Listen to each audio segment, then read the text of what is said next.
cikin abin da ya zama dole musamman ga matasa, ku kiyaye maganan aure. Aure rayuwa ne, ba a wasa da maganan aure. Kada ka je ka ɗebo wani kwashi kwarab, ka zo ka rasa yadda za ka yi. Ita kanta uwar san kuna bugawa da ita akan sallah, kar ka yadda.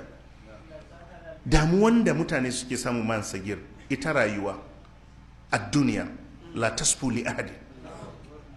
Duniya ba za ta taba maka daɗi 100% ba. Dole ka haƙura da wani abu, dole ka rasa wani abu.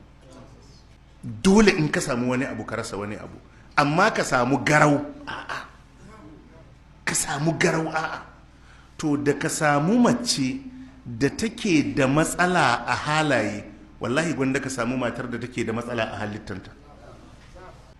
In dai halayenta da addininta yana da kyau, in yana da kyau, to ya fi maka sauƙi akan ka samu dirinta ya maka amma halayenta akwai matsala. Yadda kuma ka gantan nan ka yi haƙuri da matarka, ka ji kawai ta maka. In ba haka ba da ka yi ta wahala.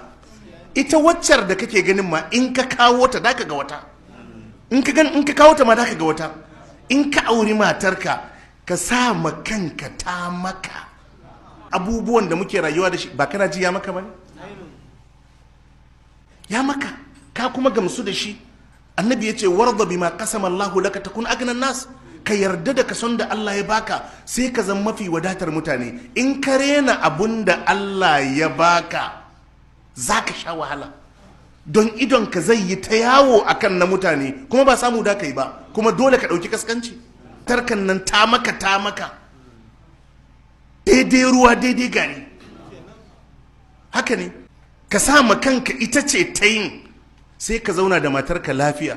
Amma in kana ganin a tsayinta bai kai ba, a kaza ɗinta bai kai ba, a kaza ɗinta bai kai ba, ita ma wacce take hakan in ka kawo ta, da ka ga abin da bai kai ba.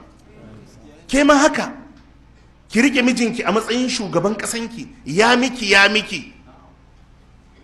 Kar ma ki ji akwai wani namiji bayan mijinki, ki ma kanki tarbiyyar haka, ki zaunar da kanki, sai ki huta. Kuma da yawan mutanenmu matsalar da suka samu shine rashin kula da matan. Masagir, ita mace Allah ya ce awa man yunasha'u fil hilya